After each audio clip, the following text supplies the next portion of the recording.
How you doing? Have you ever had to make a decision and you've got so many factors weighing in on that decision that you actually become paralyzed?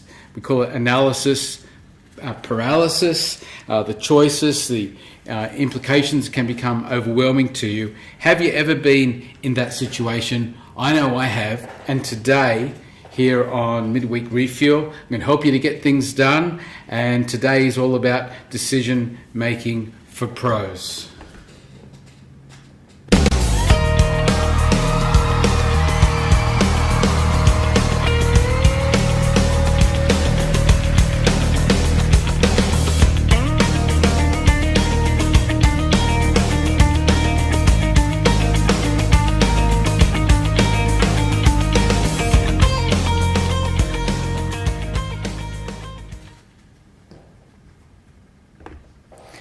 Okay, decision making for pros. We've all been in a situation where we've had many choices when we've had to make some sort of life decision or a work decision, and the idea of getting it wrong can make us afraid. We obviously we don't want to get things wrong, we want to get things right, and we've got lots of different things to consider. Perhaps you've made a decision too quickly without taking on board the advice that was available to you, and you've later lived to regret that decision. How many of us have done that? I know I've done that for sure. You know, and what we need is we need some help. I can remember when I was working at Woolies one time, we were trying to decide how to solve a particular problem, and there were lots of factors. There was cost, there was time frame. One of the factors I left out of the equation, and it was about key relationships with one of the stakeholders, and I left that out, and guess what? We ended up making the wrong decision, and so we were starting to move forward on that, and all of a sudden we found out, no, we're going to have to go back and revisit that. So today I'm going to show you something that I learnt a long time ago that I still use today when I'm making critical decisions. It really does help me make decisions. You know, the reality is we all need wisdom, which means taking on board knowledge and help that's available to us, that's all around us, putting that on the table and beginning to work through that. Sometimes we need expertise that we don't have. We need a set of eyes or a set of ears or even a heart that's outside of our present experience, and we just need something to cut through the noise, just to carry the day for us so that we can get on with it. I've got a scripture here because the Bible is jam-packed full of advice for us. So here's what the Bible says, James 1:5. If you need wisdom, ask our generous God, and he will give it to you. He will not rebuke you for asking. You know, that is so good. If anyone needs wisdom, I need wisdom all the time. You know, I've heard that the President of the United States, they have advisors around them, even godly pastors who will come and give them advice at key times. If anyone needs wisdom, let him ask of God, and God's not going to look down on you and go, "Hey, dummy, what are you asking that for?" He just wants to help you, just wants to help you to get it right. Other sources of wisdom, of course, are friends, family, people who have some miles on the dial, who've been down the road a little while. Maybe they know some things that you don't know, that you may not be aware of. You know, and here it is. We have access to God. We have access to friends. You can read. You can study. Even just sometimes just pausing without rushing into a decision can really help you. But the question is, with all of that on the table, how do you actually make the best decision? How do you make the decision that's going to work out best for you, and even more than that, the one that you're going to be comfortable living with? Many times the best decision isn't even the one we would have naturally chosen, or it's not the most obvious one. And so, but how do you weigh up all of the options, choose something, and then carry that out, live with that? I'm going to show you something. Just last week, one of the guys from Sydney just moved up. His name's Joe, and so some of you have met him. Anyway, Joe is going to be helping me do some business administration roles here in our church, which is really good. So the first thing I did is I gave Joe access to his email address, and I'd been putting jobs into his email address for about 2 or 3 months. And so he opened it up, had 150 emails. We shook all of that out, and we worked out that there were over 30 projects, 30, some of them large, some of them small. And what I wanted to do with Joe is capture them all, be aware of them all, but then we know that none of us can work on 30 things at a time. So we wanted to just work out what were the top ones, the most important ones to work on, and so he could focus on those and become most productive and be a help to me. So I'm going to show you something that he and I used to actually produce a result. And out of the 30 projects, we sorted them, looked through them, studied those, and then we decided the top 10 projects that we could work on. All right, so the first thing you've got to do is you've got to set your decision criteria. And so just let me cut to another camera here. So hopefully you can see that okay.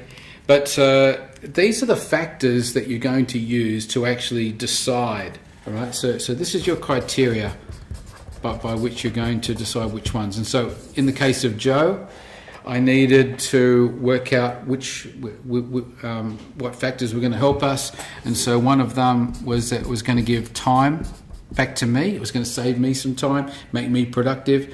Another one of them was it was going to bring some dollars into the church, or it was going to save us some dollars on the cost side. Another one was it was going to help us be compliant. And it says all around safety, and just making sure that we're safe right across the board in our church. Another factor was we had time, dollars, compliance, safety. Oh, that's right. It was about impact.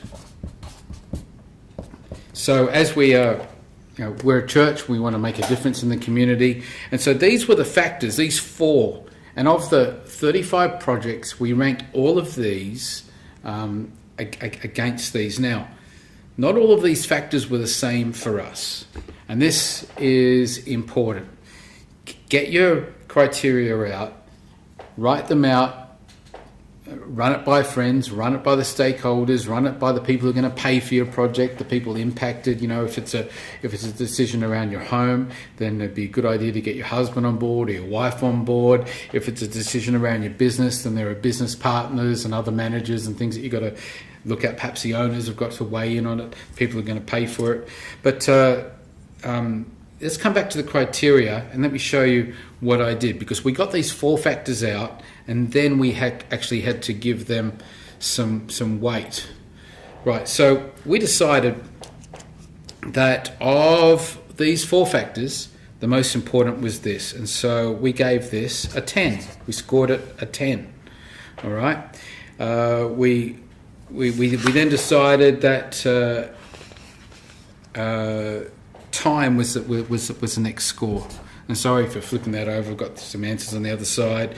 And then we had I think dollars, and then we had impact. So I scored this one a 10 out of 10. This is most important.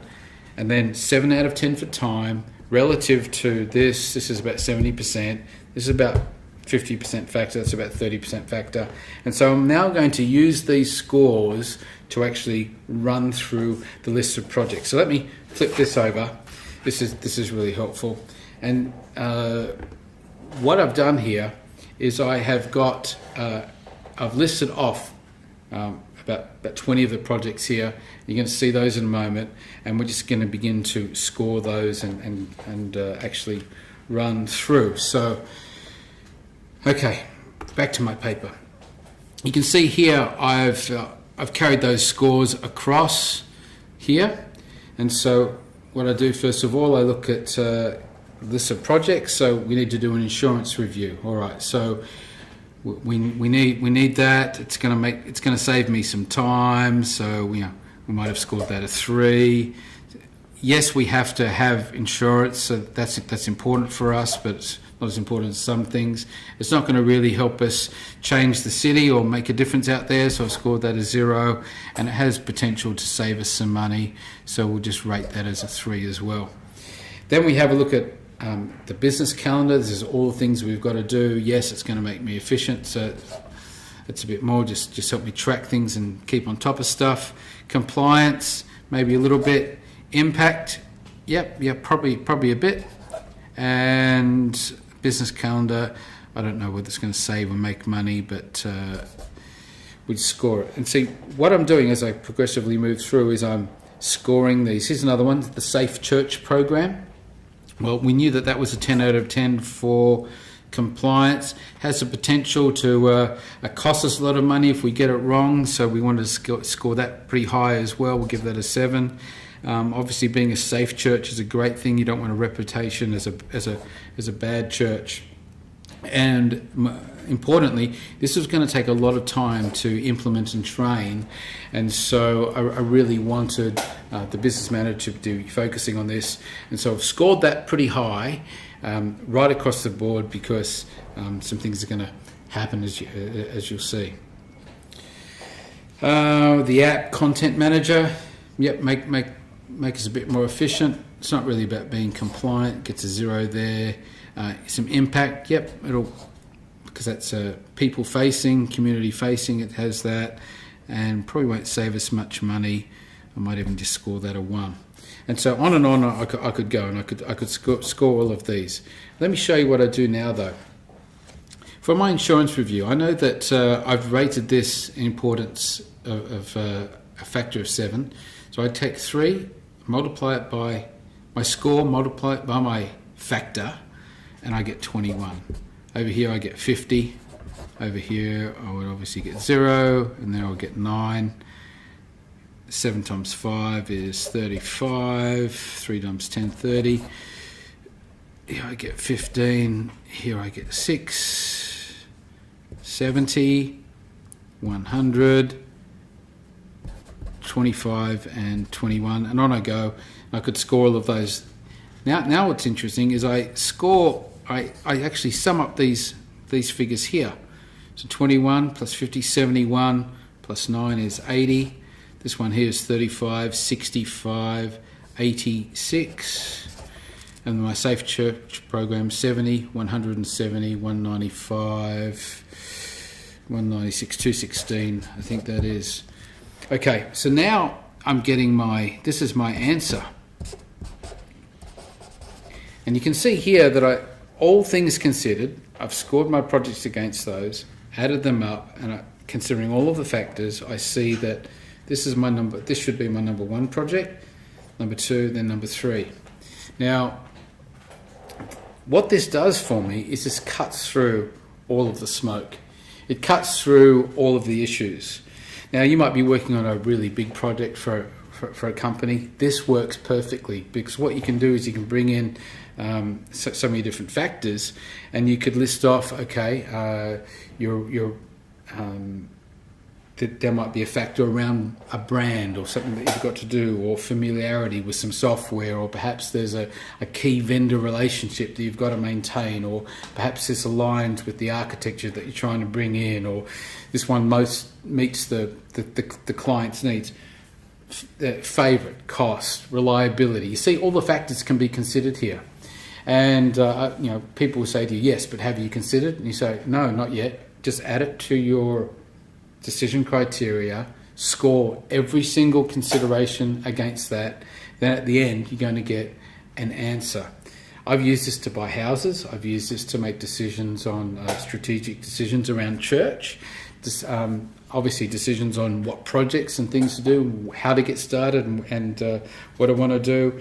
And this has really, really helped me stay on track of things and become productive. Because the reality is, we're all short on time. We all want to get things done. We don't want to do the wrong thing.